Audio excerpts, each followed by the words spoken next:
ایک بستی میں ایک بھوکا شخص آ گیا، لوگوں سے کچھ کھانے کو مانگتا رہا مگر کسی نے کچھ نہیں دیا۔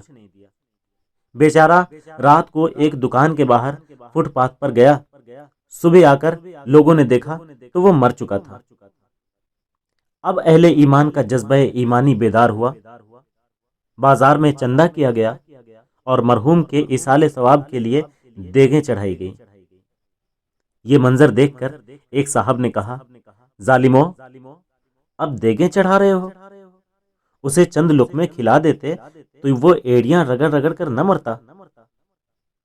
پچھلے دنوں ایک تاجر نے ایک مزار پر 10 لاکھ روپے مالیت کی چادر چڑھائی، جبکہ مزار کے سامنے کے محلے میں درجنوں ایسے بچے گھوم رہے ہیں جنہوں نے قمیض پہنی ہے تو شلوار ندارت، اور شلوار پہنی ہو تو قمیض نہیں۔ حضرت مجدد الفسانی رحمۃ اللہ تعالی علیہ فرمایا کرتے تھے کہ تم جو چادریں قبر پر چڑھاتے ہو اس کے زندہ لوگ زیادہ حقدار ہیں۔ ایک شخص رکے ہوئے بقایا جات کے لیے بیوی بچوں کے ساتھ مظاہرے کرتا رہا، حکومت ٹس سے مس نہ ہوئی۔ تنگ آ کر اس نے خود سوزی کر لی تو دوسرے ہی روز ساری رقم ادا کر دی گئی۔ اسی طرح ایک صاحب کے مکان پر قبضہ ہو گیا، بڑی بھاگ دوڑ کی مگر کوئی سننے کو تیار نہیں ہوا۔ اسی دوران دفتر کی سیڑھیاں چڑھتے ہوئے اسے دل کا دورہ پڑا جو جان لیوا ثابت ہوا۔ پولیس نے پھرتی دکھائی اور دوسرے ہی دن مکان سے قبضہ ختم کروا دیا۔ فائدہ کیا ہوا؟ کیا اب اس مکان میں اس کا ہمزاد آ کر رہے گا؟ کیا ہمارا جذبہ ایمانی صرف مردوں کے لیے رہ گیا ہے؟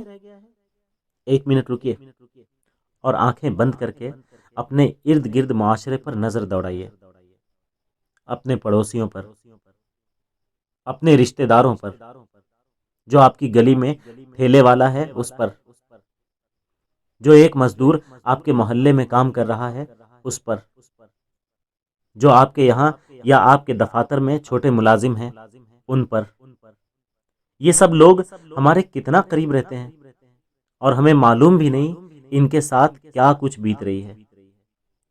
ہمیں اس لیے نہیں معلوم کہ ہم ان کے قریب رہتے ہوئے بھی ان سے دور ہیں۔ ہم نے کبھی ان کا احساس کیا ہی نہیں، کبھی ہم نے ان سے پوچھا بھی نہیں، بلکہ شاید ہمیں ان چھوٹے لوگوں سے بات کرتے ہوئے شرم آتی ہے۔ کبھی کبھی مجھے حیرت ہوتی ہے کہ ہم جوش ایمان میں ایک ایک گلی میں 3 3 4 4 مساجد بنا دیتے ہیں، انہیں خوب سجا دیتے ہیں، لیکن اسی گلی میں کئی غریب رات کو بھوکے سوتے ہیں، ان کی طرف کوئی دھیان ہی نہیں دیتا۔ میں یہ نہیں کہتا کہ مسجدیں بنانا جائز نہیں یا مسجدیں بنانا چھوڑ دو، ہرگز نہیں، مسجد بنانی چاہیے، اور مسجدیں بنانے کی بے شمار فضیلتیں ہیں، بے شمار نیکیاں ہیں، لیکن غریبوں کا خیال کون رکھے گا؟ آپ کو مسجدیں بنانے کا حکم دیا گیا تو غریبوں کا خیال، اپنے ہمسایوں اور پڑوسیوں کا خیال رکھنے کا بھی تو حکم دیا گیا نا۔ کسی بیمار کے پاس دوائی خریدنے کے لیے پیسے نہیں ہوتے، اس کی مدد کو کوئی صاحب ایمان آگے نہیں آتا۔ ہم سب کے ارد گرد ایسے ہزاروں لوگ موجود ہیں جو مجبور ہیں، جو بے کس ہیں، جو غریب ہیں، جن پر ہم کبھی توجہ ہی نہیں دیتے۔ ان کو اپنے قریب کیجیے، ان کی جو ممکن ہو مدد کیجیے، اور جو آپ کے بس میں نہ بھی ہو تو دل جوئی کیجیے۔